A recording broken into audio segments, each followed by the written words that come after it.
What happens when a war stops being about warnings and starts becoming about damage that can take months to repair?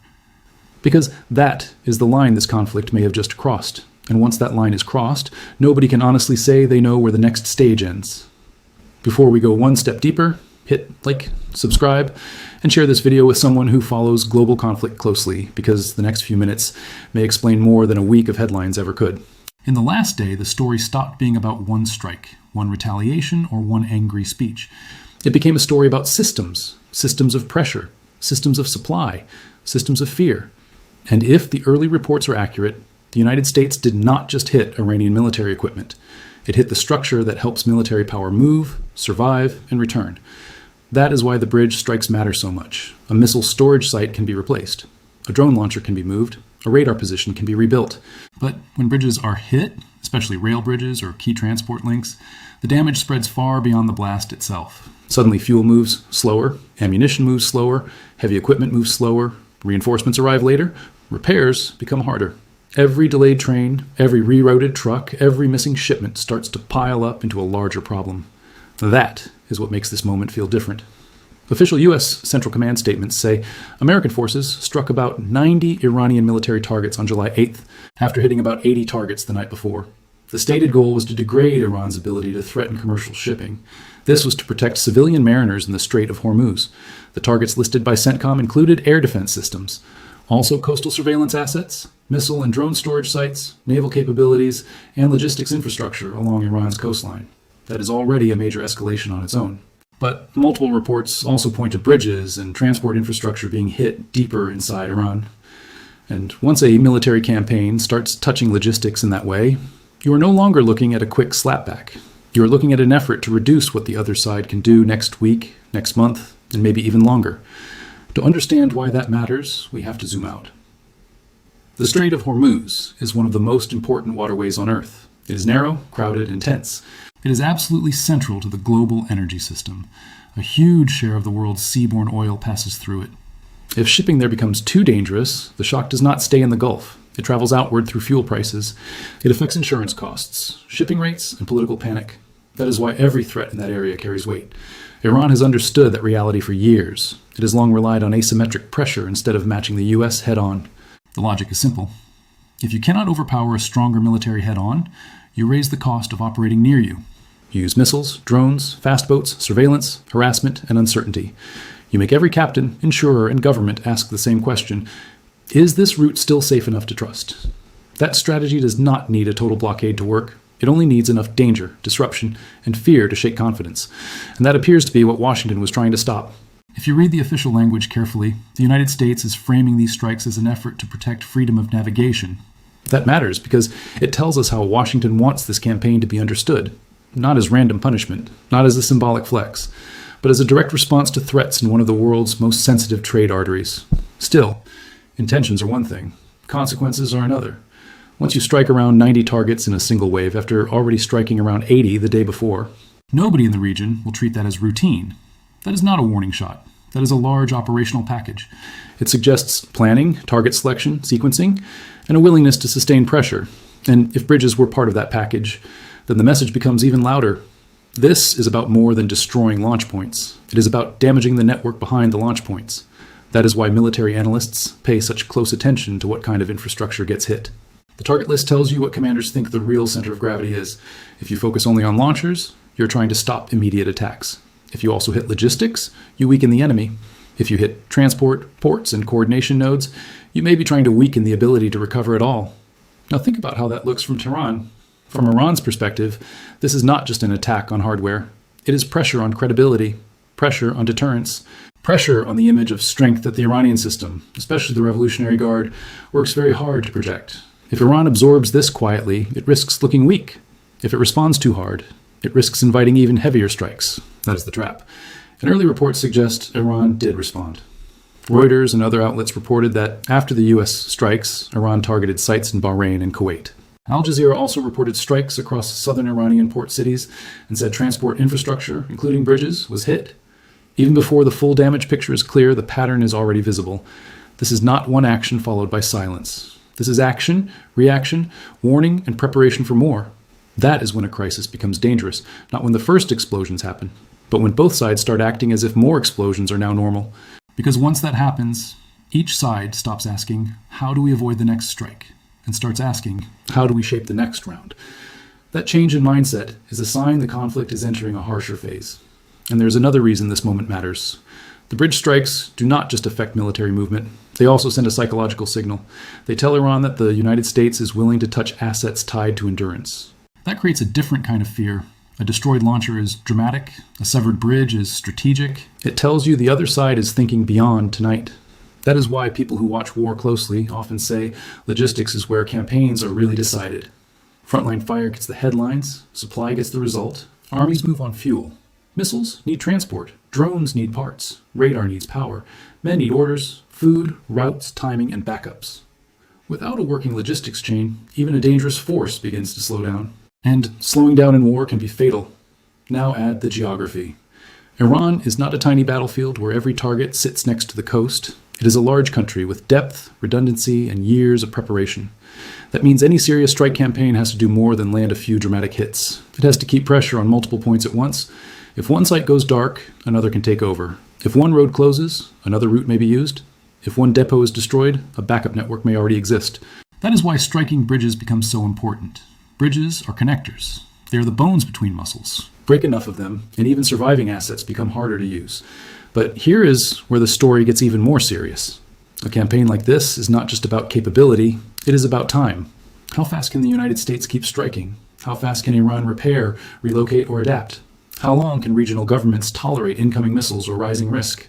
How long can shipping markets stay calm if every new headline suggests the Strait of Hormuz is one bad decision away? Those are not abstract questions anymore. They are live questions. And the answers may shape far more than military headlines. They may affect oil prices and inflation expectations. They affect insurance markets, regional diplomacy, and even domestic politics inside multiple countries at once. This is why the world watches the Strait of Hormuz with such anxiety.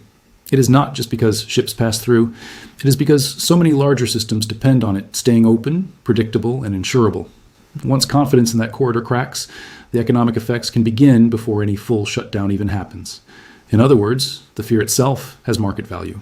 That may be one reason both sides believe pressure works.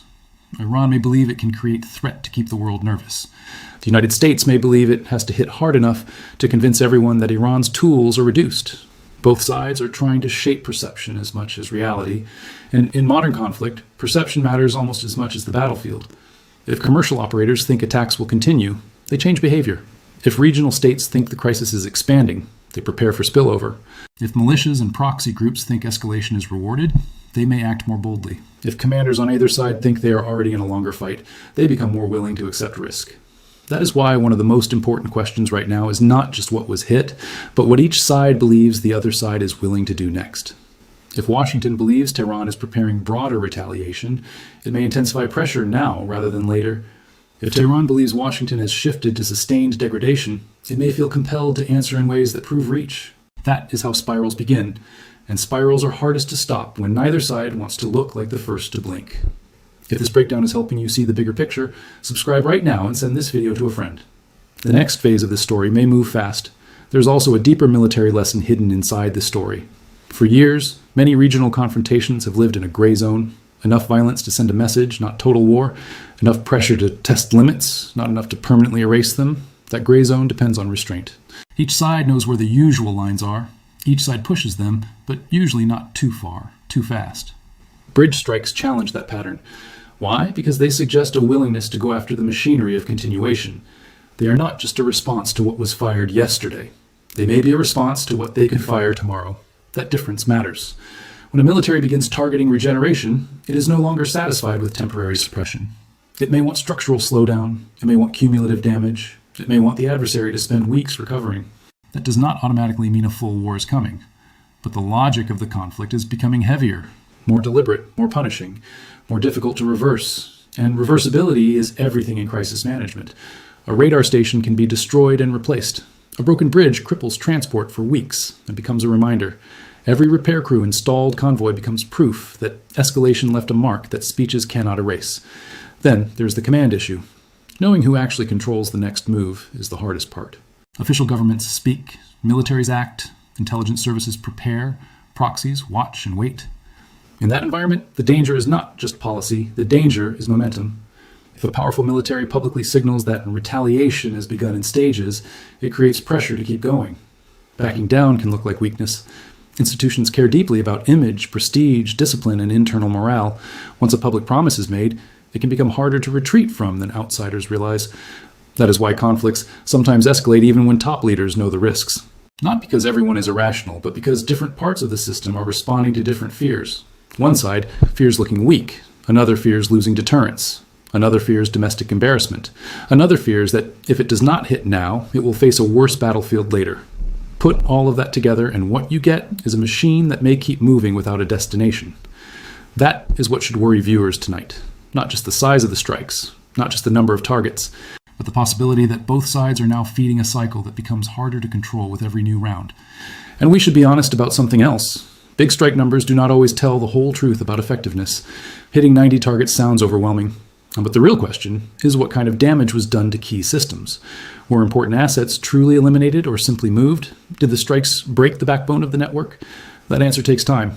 War always creates an information gap. Governments highlight success, opponents highlight resilience. Real damage assessment often arrives much later, after the cameras move on. So, when you hear claims from either side, separate immediate spectacle from lasting effect. A burning site makes powerful footage. A logistics network that quietly stops functioning is far more important. That brings us back to the bridges. If those strikes truly severed lines, the long-term impact is significant. Supply delays do not trend as easily as explosions, but they change campaigns, planning, and what is possible. If Iran believes infrastructure is targeted, its response may aim to prove endurance still exists. That could mean more missile launches, regional pressure, or more threats around shipping and alive networks. This is the part of the story where emotions start driving strategy. Anger, pride, reputation, and fear matter. Nations fight through human systems filled with humiliation, status, revenge, and pressure from audiences at home. For Washington, there's pressure to show strength. For Tehran, there's pressure to show survival and retaliation. For Gulf states, there's pressure to protect territory. For markets, there's pressure to price danger correctly. All of those pressures can pull in different directions at the same time. That is why moments become unstable. Especially if one strike produces mass casualties, major disruption, or changes the political threshold in an instant.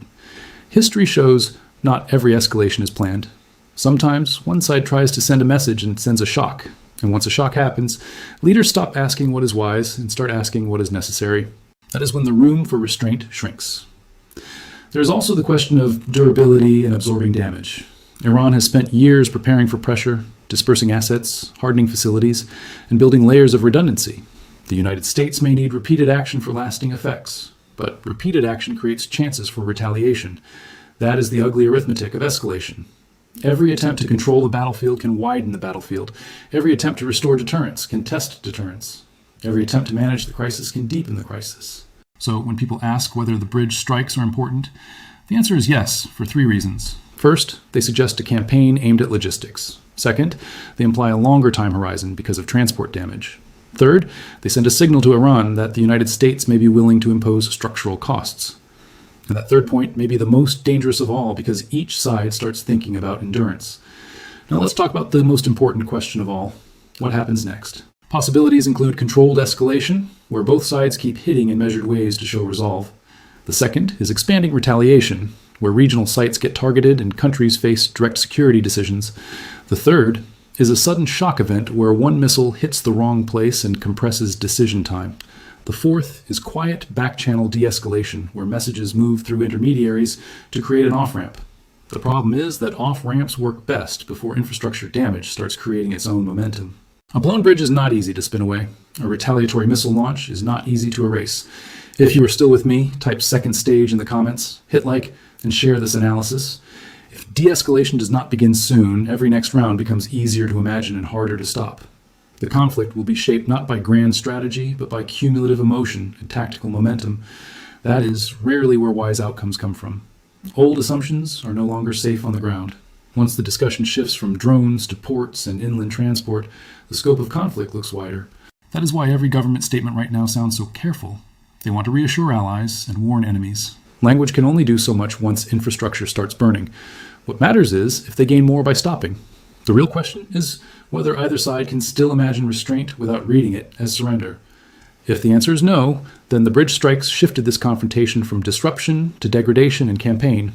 Once a campaign mindset takes over, every move is part of a story neither side fully controls anymore. So tonight, the biggest danger is what both sides may now feel forced to prove to the world. That they are not weak, not afraid, can hit back, and can still endure. Those motives are powerful. The most dangerous stage is the moment after, reading the signals, counting damage, and preparing the next answer.